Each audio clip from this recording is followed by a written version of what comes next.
Welcome back, guys.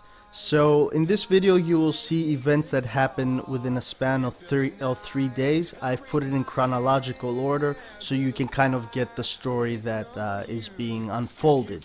Now before I get into what has been going on in R1, I want to go over this guy's gear. Now he's sitting at 227 million might, and as you can see he is basically in construction gear, thus meaning probably construction talents, research talents, or in general farm talents like we like to call it. Now his hero, as you can see, is gold graded. She is Rose Knight. She provides a 20% army attack boost and a 50% cavalry HP boost. Now, is she the best hero you could use in your garrison? My answer is no, concerning the might this guy has and the money he's probably spent. He could have actually used Songstress of the Sea if he had her, or at least had purchased her.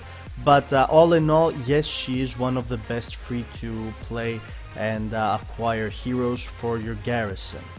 So while you watch this rally filling up and landing, I want you to keep in mind that this event took place like a few days after Dolan Trump. If you've seen my previous video, you know who he is. Was zeroed on our part. I think he lost 1.5 or 2.5 million troops. So this was a bit of a morale drop for our guild, and it always is like that for a guild that has a player that's zeroed. And the only natural course usually a guild chooses is to like go on a rampage and try and clear out the people that attack them.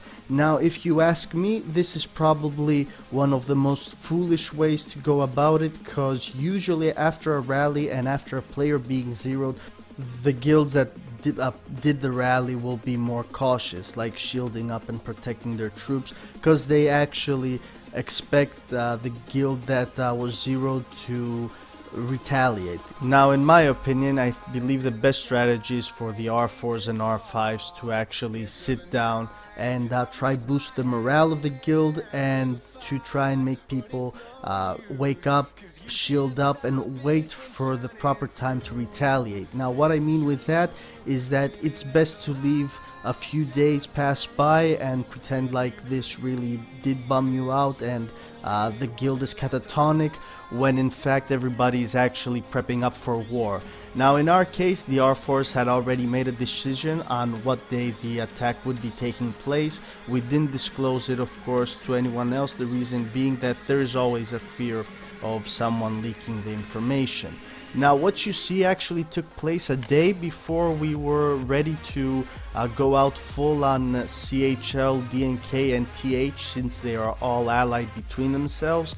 But to be honest, when you find an open player with that much might and that many troops, it's really hard to pass on the opportunity to deliver a fatal blow against your enemy guilds. So I want to remind people that I don't have bad feelings against other guilds. I don't hate people in this game, and I believe that especially BSB lately, since I've been talking to them because they actually left K54, we've had a lot of their players move in and join us for a few days, and a few of them actually decided that they will stay with us, and most of the guys were fond of us and told us that they were very happy that they got to actually know us, and there are no hard feelings. And that's the purpose of the game. Don't have hard feelings against other players. Now you can see the first rally landed and we had 1.5 million troops. It wasn't a full rally, and thus it did hurt us a bit more than it should. Now, to be honest, in R1 we are a bit cocky sometimes, meaning that we want to go through with a rally, so we do make some, let's say, dumb decisions, like letting the rally move on. But in this case, we were lucky that the rally didn't get wiped out, and we were able to fight, as you can see, a few moments later.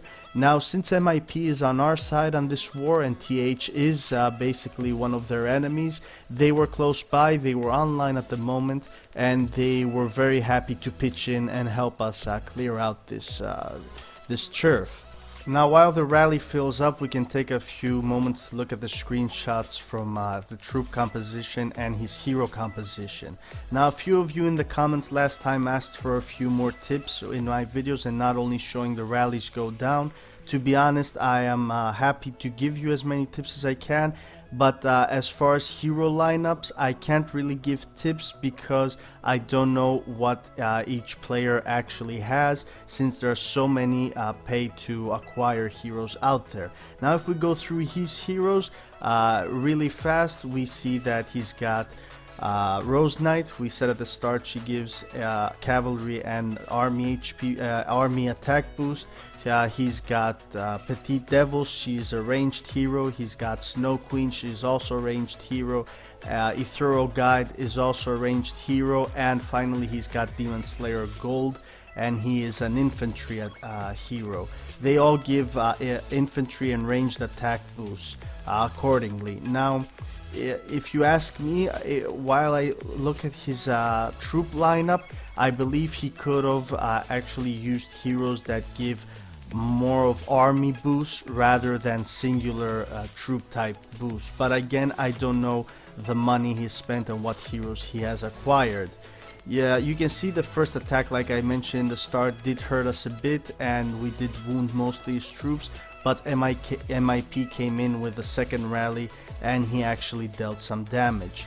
Shout out to MIP as well, because they actually did share the report with me, and we will check it out in the next screenshot.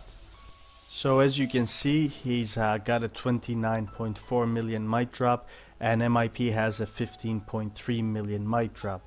375k dead troops on TH's side, and a couple of hundred dead troops on MIP's side. Now once again, what I saw is that they weren't really porting in and reinforcing him fully, and I don't know what's up with this. I've been seeing it a lot lately in different guilds in K54, and to be honest, it personally bothers me a bit, because it's bad to show your teammates that we aren't supporting you all the way through. You should have been careful, and this game is a team effort game. It's not a solo effort game. So as you can see, our rally is actually filling up. We've got about 22 seconds to go till it takes off.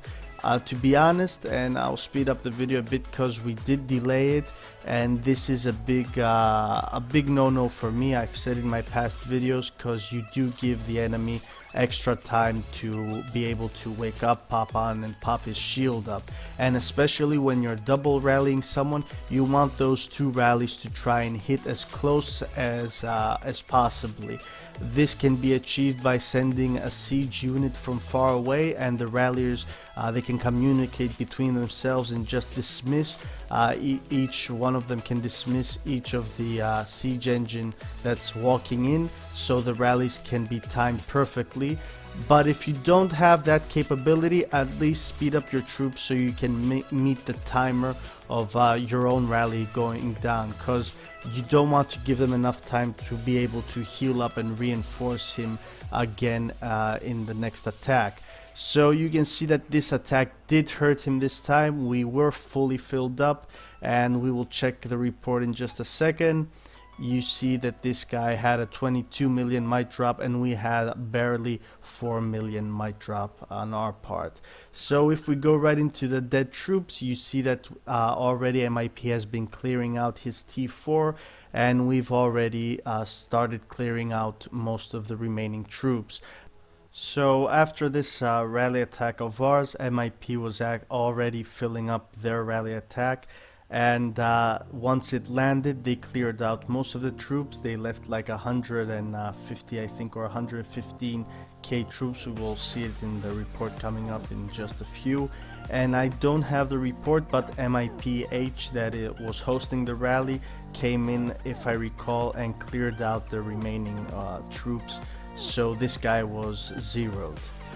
Now while we watch the rally walk until we get up to the report, if you've been paying attention to the video, I found it very funny that TH kept attacking Barksdale. They didn't stop all throughout 20 minutes that we were attacking them.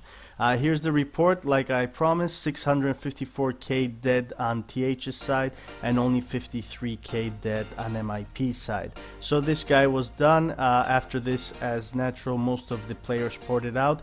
And I do think that they kept attacking Barks for about 2 or 3 minutes after this rally ended. So he just sat there taking attack after attack on an empty castle until he could actually recall his troops back from Zion that's shielded up, as you can see in the corner.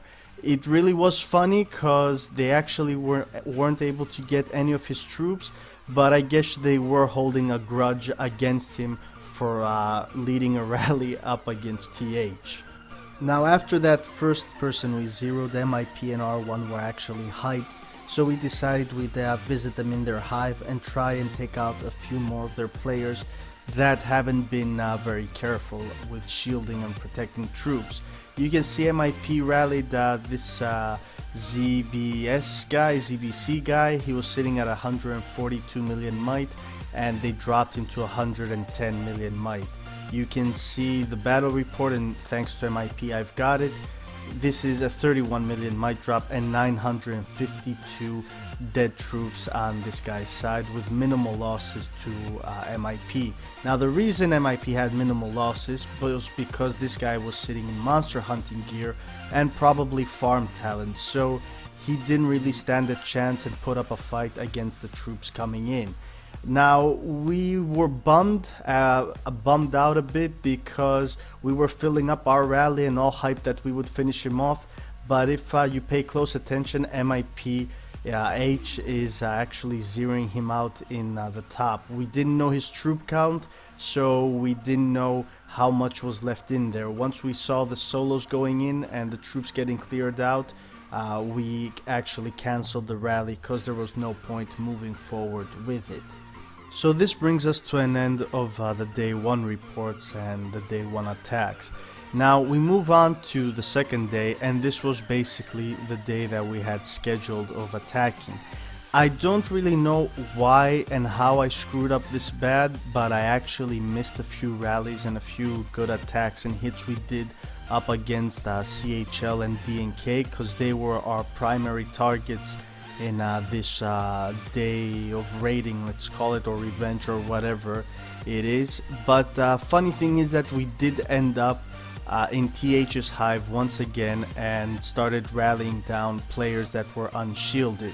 Now as you can see, and you will understand this in a few moments, Caesar and Barksdale had both set up a rally of each, and we were attacking 2 players simultaneously. To be honest, I was a bit worried about these 2 rally attacks we had set up, the reason being that I was afraid we wouldn't be able to actually fill both up with troops and have a sufficient attack. The good news is that we were actually able to fill up both the rallies, and you can see that they kind of simultaneously hit. This wasn't timed, but it did work out to our benefit. Unfortunately, Caesar's attack was a fail. When I say failed, we didn't burn him, so it wasn't considered a victory but a defeat. So the first attack always hurts, the reason being you go in usually blind, you don't know the enemy's lineup and his troop composition, and as you can see we had a 27.7 million might drop and this guy had a 16.4 million drop.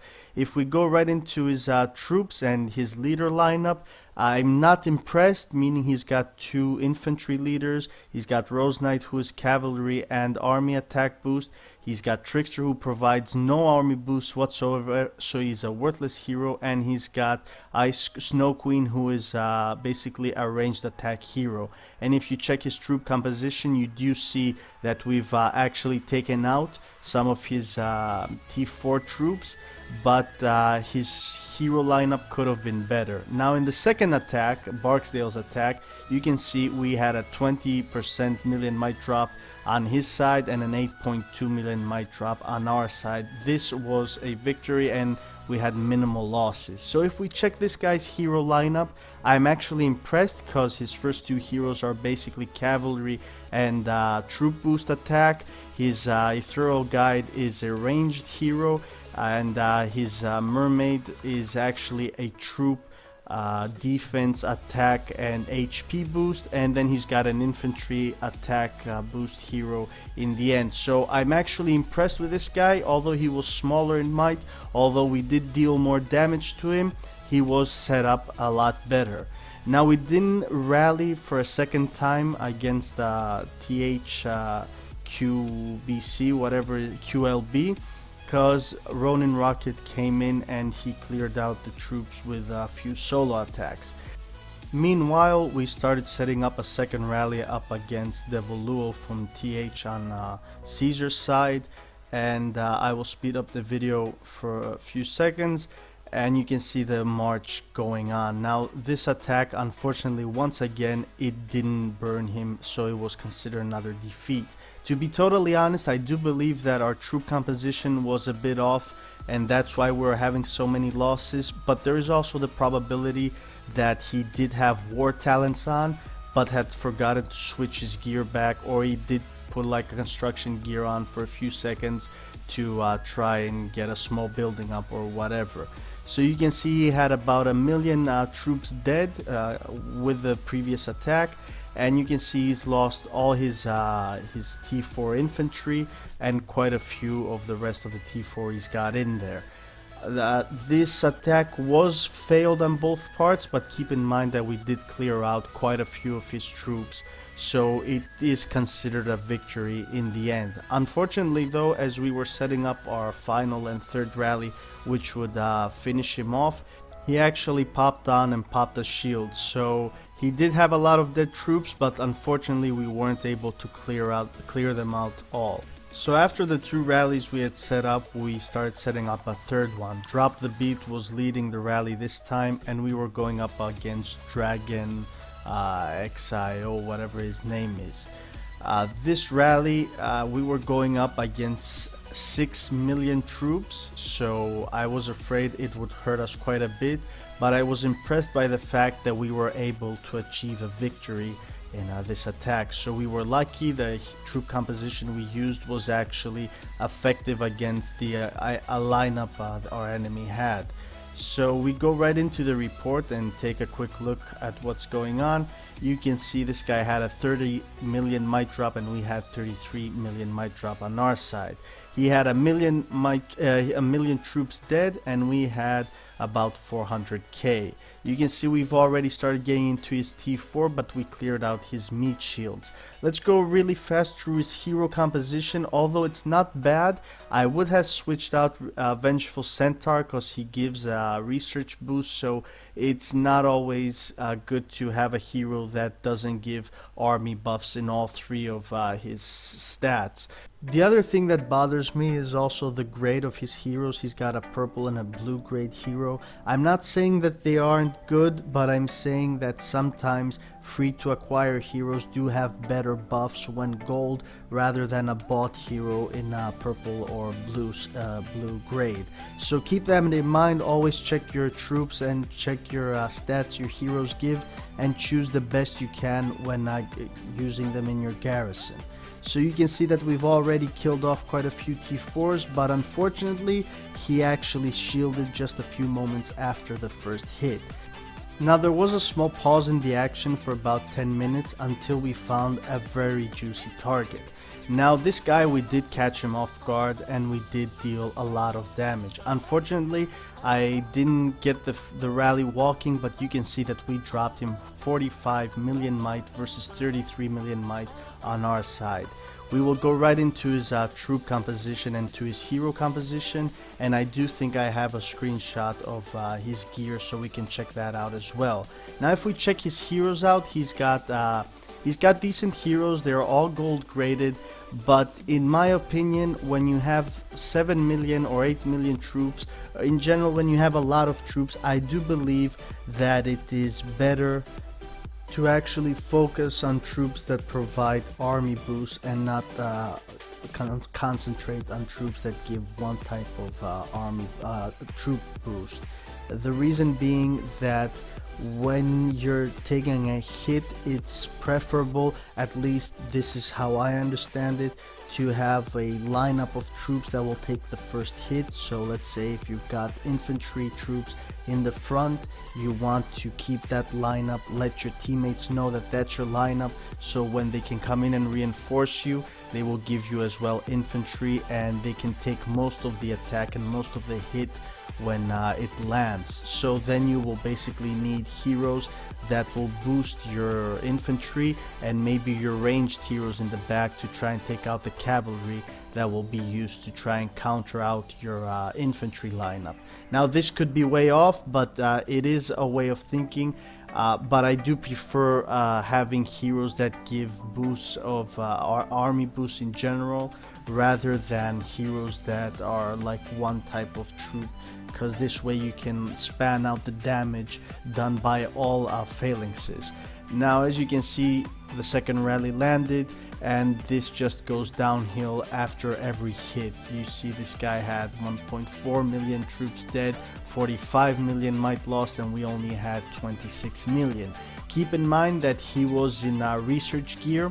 I don't have a screenshot of that, and to be honest, I don't really know why, but this is basically the reason why we were able to start clearing out his troops from the start with minimal losses on our side and actually drive him down to 0. So I will speed up the video and you can see the rally attacks one after the other landing. There's nothing else I can really comment on at this point, but I do want to give a tip out while you watch the attacks go through.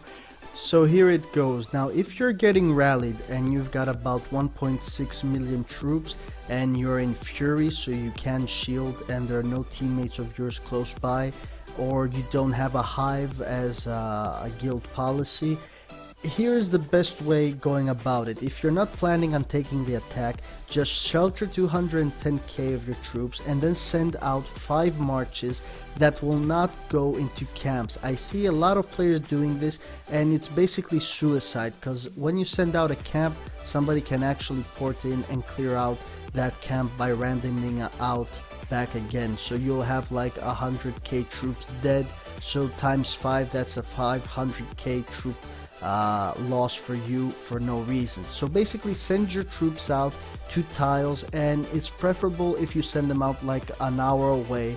Thus it will take them a long time to march. The rally will have hit you by then, and you will probably be able to shield and recall your troops back while you try and escape your attackers. Now if you do use a ghost rally, it's not preferable in this situation, because you will just regenerate the what's it called, the fury. But if you do do it as immediate response ghost rallying, then always try and choose a darkness, because the darkness does not give you fury.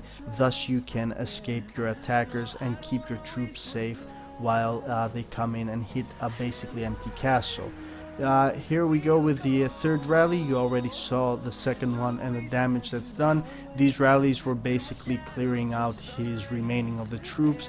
Now the reason why TH didn't reinforce this guy, well, it's simple, because they are Chinese, and I do think we got them when it was nighttime for them, so nobody was really on. This was our final hit, and we cleared out 1.7 million of his remaining troops. At this point, I do want to give a shout out to Drop the Beat. He's a former SOK player. He was with us for a couple of weeks, and he did go back, but he always joins us and helps us out with rallies. I'm glad, because he does have a fun time doing it, and we also do have a fun time with him here and setting up rallies, because he's got awesome gear and he's able to deal a lot of damage with minimal losses for us and maximum losses and damage for our enemies. So this brings us to the end of the attacks we did up against TH and our retaliation for them zeroing, for basically our enemies zeroing a member of ours. It was a good thing that it was a successful retaliation. We actually destroyed a lot of troops and zeroed out a couple of players, and I was actually able to get it on video. I finally got one last clip I want to share with you. It's short. Nikki got rallied the next day by HG. He and The person rallying her was a 1 billion might player with a few gold articles of champion gear. Unfortunately, Nikki wasn't able to actually successfully defend against both the rallies that went up against her, but she was online during those attacks, so she could shield at any point, but decided to take the hits anyways. I was able to reinforce her for the first hit, so I do have a detailed report of the troops lost on both sides, but I wasn't able to reinforce her the second time around, although I do have the report for that. I will let you enjoy the final clip of this video. If you like what you see, please rate, comment and subscribe, and feel free to hit me up online. My ID is in the description. Thank you for watching. Silent out.